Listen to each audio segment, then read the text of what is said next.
इस वीडियो में हम आपको बताएंगे राष्ट्रीय आय एवं योग्यता आधारित छात्रवृत्ति जो परीक्षा है। अभी अभी नोटिफिकेशन आया है 2023 और 24 के लिए। ये एग्ज़ाम का जो पेपर है, ये पेपर हमारे पास 2019 का है। इसके अकॉर्डिंग हम देखेंगे कि इसका सिलेबस कैसा होता है, कैसे इसमें क्वेश्चन आते हैं इस एग्ज़ाम में। हम देखते हैं, सबसे पहला इसमें दिया है खंड 1 और खंड 2। देखिए, खंड 1 में सामान्य मानसिक योग्यता परीक्षा होगी और खंड 2 में अभिरुचि परीक्षा होगी, शैक्षिक अभिरुचि परीक्षा। खंड 1 का जो समय होगा वो 1.5 घंटा का होगा और 90 नंबर का होगा। अगर कोई शारीरिक रूप से विकलांग अर्थात दिव्यांग बच्चा है तो उसे जो है और अधिक समय मिलेगा। उसके लिए क्या होगा कि 2 घंटे शारीरिक रूप से चुनौतीग्रस्त अभ्यर्थियों हेतु 2 घंटे परीक्षार्थियों के लिए निर्देश। अब हम देखते हैं इसमें होगा क्या, किस प्रकार के इसमें क्वेश्चन आते हैं। यह परीक्षा 2 भागों में है, प्रत्येक भाग में 90 प्रश्न हैं और सभी प्रश्न 1-1 अंक के हैं। इस क्वेश्चन पेपर में किस प्रकार के क्वेश्चन आते हैं, देखिए। सबसे पहले सामान्य मानसिक योग्यता, इसमें जो है रीजनिंग के तर्क शक्ति के क्वेश्चन आते हैं इस प्रकार के। इसमें जैसे लिखा हुआ है, पहला क्वेश्चन 1 से 10 में प्रत्येक में 4 पद हैं, 3 पद किसी न किसी रूप में 1 से हैं और 1 पद अन्य चारों से भिन्न है। भिन्न पद की विकल्प संख्या को उत्तर पत्र पर संगत प्रश्न के सामने लिखिए। ये इस प्रकार के इसमें क्वेश्चन आते हैं। उसके बाद नीचे देख सकते हैं आप, ये भी भिन्न शब्द चुनना है। उसके बाद हम देखते हैं, ये भी रीजनिंग है, इस प्रकार के क्वेश्चन आते हैं। इसमें रीजनिंग संबंधी, तर्क संबंधी क्वेश्चन आते हैं।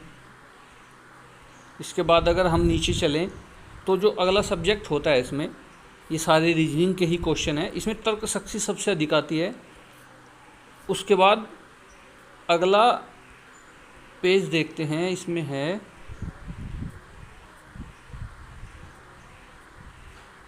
ये सारे रीजनिंग से ही संबंधित क्वेश्चन है अभी तक।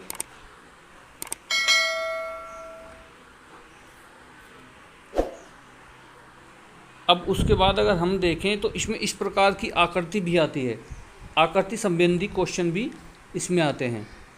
तो आपको आकृति भी पढ़नी पड़ेगी। ये भी आपकी जो है रीजनिंग में ही है, ये सारे क्वेश्चन आपके अंग्रेजी रीजनिंग में ही है। उसके बाद हम देखते हैं,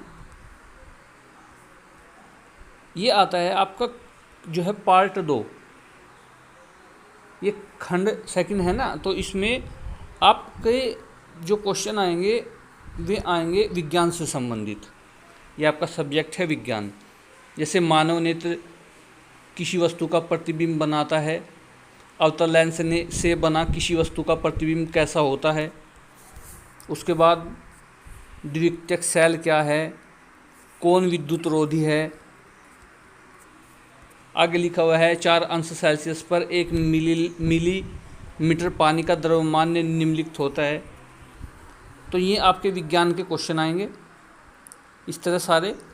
और इससे अगला जो पार्ट है वह होगा आपका सामाजिक विज्ञान का। सामाजिक विज्ञान संबंधी क्वेश्चन देखते हैं। ये आपका सामाजिक विज्ञान संबंधी पार्ट है। इसमें आपको इस प्रकार के क्वेश्चन आते हैं, राजतरंगिणी की रचना किसने की, बंगाल विभाजन किस वर्ष से संबंधित है, सेलुलर जेल स्थित है, अंतर्राष्ट्रीय तिथि रेखा किसे कहते हैं, जवाहर सुरंग कहाँ पर स्थित है, अरावली पर्वत श्रेणी। तो ये आपकी जी के संबंधी जो है सेकंड पार्ट होगा। तो ये इसका सिलेबस है। आप अभी से इसकी तैयारी शुरू कर दीजिए। इसमें जैसे सबसे प्राचीन वेद कौन सा है आप सभी जानते हैं। तहकीके हिंद जो नामक पुस्तक की रचना की है वह किसने की है, बोरोबुदुर स्तूप कहाँ स्थित है। ये आपके जीके से संबंधित क्वेश्चन है। महाभारत के फारसी का अनुवाद शीर्षक है।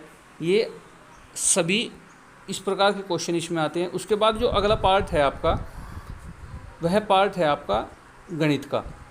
गणित के क्वेश्चन भी इसमें आते हैं। देखिए ये आपका गणित का पार्ट है। इसमें एक षटभुज में विकर्णों की संख्या ज्ञात कीजिए, 2 अंकों वाली संख्या के दोनों अंकों में 3 का अंतर है। तो इस प्रकार के क्वेश्चन जो हैं गणित के, देखिए 2 संख्याएं 3:7 के अनुपात में हैं और उनका अंतर 36 है, संख्याएं ज्ञात कीजिए। फिर ये आपका बोडोमॉस का नियम है, इसके अकॉर्डिंग जो है आपका ये क्वेश्चन है।